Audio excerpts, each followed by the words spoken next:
My name is Francis. I am 73. And I am disappearing. Not disappeared, no. That would be too easy. I am disappearing right now, like a brand, erased from a finger. A little more, and there will not even be a print left. I cannot be heard. I cannot be seen. I am the sound of a television playing without sound. A spot of sunlight on an old rug. A look lost between windows. My house was once a full bowl, now it is a neat ruin. Dust does not accumulate, but silence does. In it I live, as if in a glass ball, through which everything is visible, but nothing can be touched. In the closet, a suit from the times of victories. In the hallway, a cane that I do not recognize.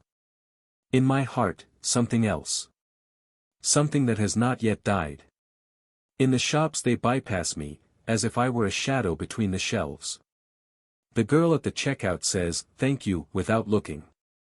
In the hospital, a doctor looks over his shoulder with a condescending look. "Don't worry, it's normal with age." What exactly is normal? I ask. "That's all," he smiles. Like a child with imaginary friends. My children are both in suits, both in cars, both on their phones. They always have a meeting, always, "Sorry, Dad, not today." Their attention is once a month, like a donation to a homeless person. Grandchildren. Grandchildren only have time to click, like, under my message. 2 fingers on the screen and the duty is done. I don't ask for much. And I don't ask for anything at all. I just watch. I'm silent. I write down. Yes, I write down. I have a notebook. An old, battered one, from the days when I signed contracts with people who are now quoted in magazines. It doesn't contain invoices. It contains facts. Names. Dates. The looks in which I saw indifference. The words with which they tried to write me off. Every morning I have green tea, a blanket, an old chair, a TV without sound. Every evening a lit lantern on the porch. So that someone thinks I'm waiting. And I'm not waiting anymore. I'm counting. They consider me forgotten. But I haven't forgotten. They consider me powerless. But I remember how I held an entire system on myself. They consider me old. But they don't understand, old age is when you no longer need to shout. Because now you can hear everyone. I'm still silent. But I don't forgive anymore. My hands are dry, wrinkled. But I remember what they were like. They signed documents that changed lives. They shook hands with people who then came to kiss my shoes. They built, broke, rebuilt again. In the 90s, I opened my first business. I sold my car, mortgaged my apartment, took out a loan at 29%. Everyone was twiddling their thumbs. They said, "What kind of business is this nowadays?" And I was moving forward. I had the eyes of a predator and the memory of a wolf. I knew who lied when, who didn't come, who later became successful. I wasn't cruel, I was precise. There was no emotion in my decisions, only calculation. A samurai of the era of post-Soviet chaos. Cold as a blade, and hot as an engine that started the whole city. I remember studying accounting at night, without courses, without the internet. How I went to the tax authorities myself, when everyone else paid the rickshaws. How my children slept on mattresses, because I put everything into the case, for them. Even when my wife said, "Maybe you'll let go a little." Life goes by, I didn't stop. Because I wanted them to have a life without pain, without hunger, without fear. They cheated on me. Partners ran away with money, clients didn't pay, courts bought them. I lost. But I got up. Silently. Without drama. And all this, not for the sake of fame. But for the sake of the future. Theirs. I paid for my children's education. One, in Poland, the other, in Canada. They received diplomas that I never had. And I was proud. I stood like the father of the bride at a wedding, killed, but proud. And now? Now they have my number signed Dad V, because they are too lazy to add a name. Or, maybe, so as not to confuse me with someone else from their contacts who is really important. I used to manage 50 people. And everyone waited for my word. Now, no one. Even the neighbor's dog doesn't bark at me. Because he's not interested. I remember myself then, in a suit, in an office, with a telephone headset and 3 screens. Now I have one, an old TV. And it, without sound. I don't envy them. But I don't forget anymore. And I don't forgive anymore. They all live for today. And I, remember who held the sky above their heads. Bullets don't kill. Betrayals don't. Loneliness doesn't kill. Little things do. A word said without attention. A look that passes through you. Laughter isn't with you, but from you. I dial the number again. Hello, it's Dad, I say. But I'm at a meeting later, okay? My son's voice is flat, cold. Without nuance. I wanted to say that the lamp in the hallway had gone out, and I couldn't reach it anymore. Then, and the beeps. I sat down in a chair. Not anger, emptiness. Familiar. But something inside me clicked. Not a crack yet, a microscopic shift in the soil, before the mountain comes crashing down like an avalanche. Last week I was walking home from the pharmacy. My hands were shaking, the package tore. The pills scattered across the asphalt. Young man. I turned to a guy in his 20s who was passing by. He took off his earphones. What? Please help me. He smiled, turned to his friends and, laughing, said, and he talks like he's in a movie. I was picking up pills from the asphalt by myself. One by one. People walked by. I counted every step that passed me. 11, 12. 13. Everyone walked, and no one stopped. That evening I wrote everything down in a notebook. Not emotions, facts. Faces. Time. Weather. At the doctor's appointment, I was made to wait an hour and a half. The nurse came out, looked around the room, and shouted to her colleague, "Grandpa is still sitting there. Take him away before he falls asleep." I went over. She didn't even look at me. "Can't you hear me, or what?" "I can hear you," I answered calmly. "I'm just curious what indifference looks like in a white coat." She didn't understand. And she wasn't supposed to understand. I didn't say that to her. I said, for myself. My grandson came to visit. He asked for the Wi-Fi password without even saying, "Good day." I asked how things were at the university, and he said, "It's fine, Grandpa, don't start." "I'm not starting," I replied. "I'm just trying to remember what it's like to have a family." He looked at me, shrugged, and immersed himself in the screen. And I went back to my notebook. It's as thick as a novel. But it's not a novel.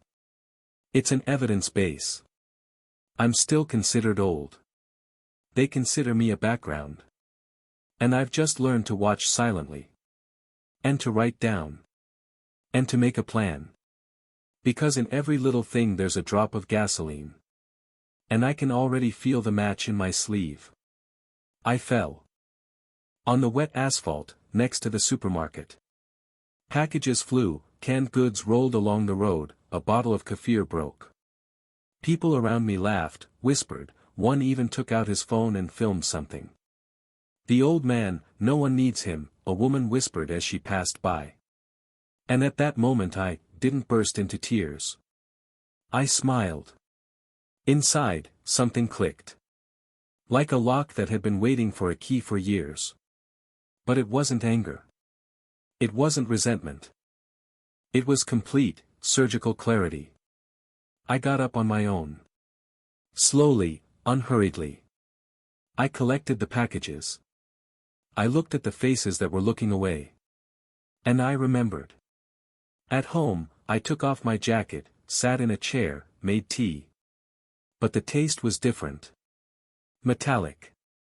Cold. Familiar. I went up to the attic. I pushed the old chest away. I unlocked the safe, the code to which I hadn't forgotten in 20 years. I opened it.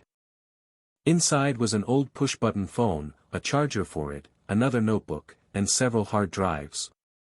Dust covered everything except the memory. I charged the phone. And at night the first messages flew through channels that had long forgotten that I existed. But I didn't just exist. I watched. When you're 70 plus, you're perceived as a background. When you're 70 plus, you have time. And memory. And former acquaintances who owe you. Very much so. I took out old folders, dossiers, contracts, agreements that once saved more than one career. I remembered who betrayed me, but I survived thanks to my silence. Now it's no longer free. My whole life is like a chess game. I once played with venerable predators. I didn't shout. I didn't throw a piece. I was just waiting for the moment when I could say, chess. I was despised for being silent. For not being offended. For seeming empty. But now I am not a grandfather. I am the architect of a comeback. I have renewed contacts with those whom I saved from the swamp in the past. Someone sits in parliament. Someone has influence in the press. Everyone is in debt. And I am not asking for anything. I am simply reminding. And they understand, I am not asking, I have started playing. Old age? This is not weakness. This is a protective mask. While everyone laughs at your handshake, you place the pieces. While they ignore your calls, you launch the dominoes. And in the evenings, I drink tea. The same plaid. But the TV is no longer without sound. Now, the news. And every story there has a barely noticeable fingerprint of my fingerprint. They still think that everything happens by itself. That it's a coincidence. That it just happened. But I know what happened. And I know who did it. It all started with an anonymous letter to the Internal Security Department of the corporation where my eldest son works.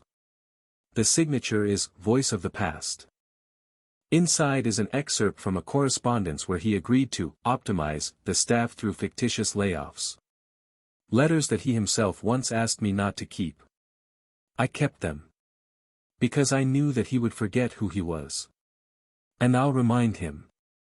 A week later, insider news on one of the specialized Telegram channels, my grandson's contract for an advertising campaign fell through due to reputation problems in the family. I knew who the owner of the agency was. Once he asked me for a loan guarantee when everything was going wrong. I didn't refuse. And now he didn't refuse either, he simply reviewed the brand policy. My former business partner, the one who betrayed me in 1998, selling a controlling stake behind my back, suddenly gets a tax audit. Not harshly. Not openly. But with a hint. The documents about his gray operations have been lying under glass in my office for 2 decades. Yellowed. But still very, very sharp. And I don't call. I don't shout. I don't explain. Silence is my signature. Silence is my presence. Their calls are becoming more frequent. From the children, 2 a day. Then, 3. They ask how I am. Do I need to buy something? Am I lonely? My grandson suddenly asks if he can come in, just talk. And I'm silent. I'm there, but I can't be reached. There's a tension in the house that can't be named. A shadow in the corner. Coldness in the phone. A blank look in the mirror that they're noticing for the first time. I know, they're not sure it's me. But instinct tells them, it's me. Because no one else knows them so deeply, so close to the bone. Because only I was close enough to see who they've become.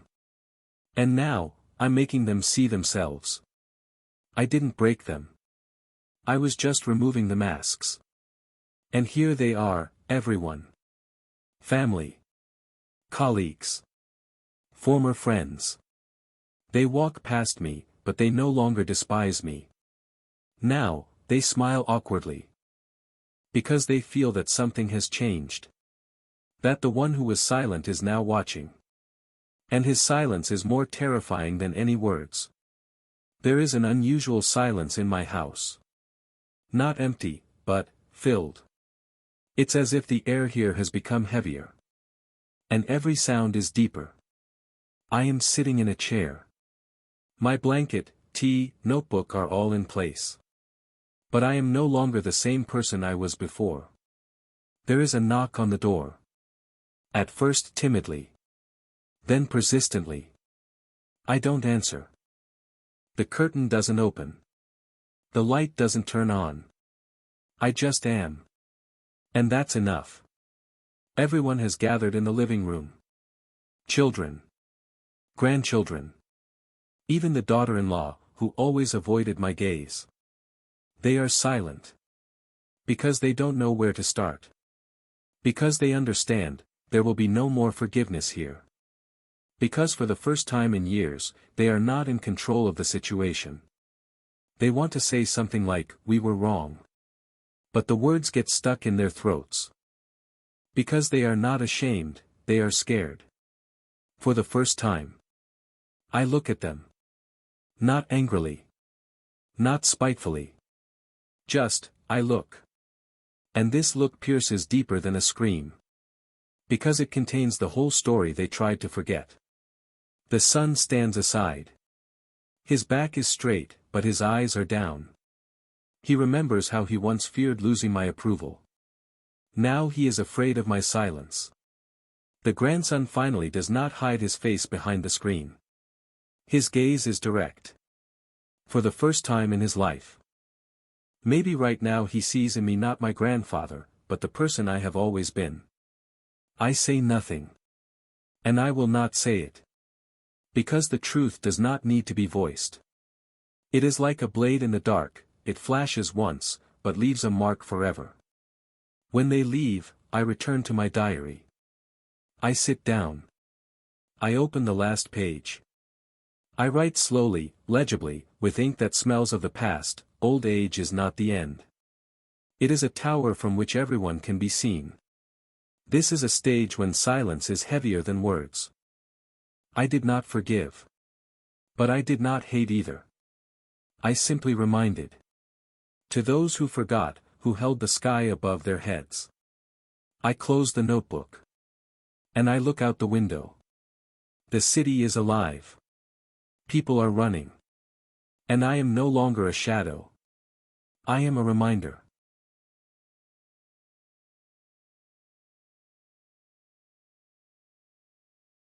Subscribe and like this video, more interesting revenge stories of elderly people coming soon.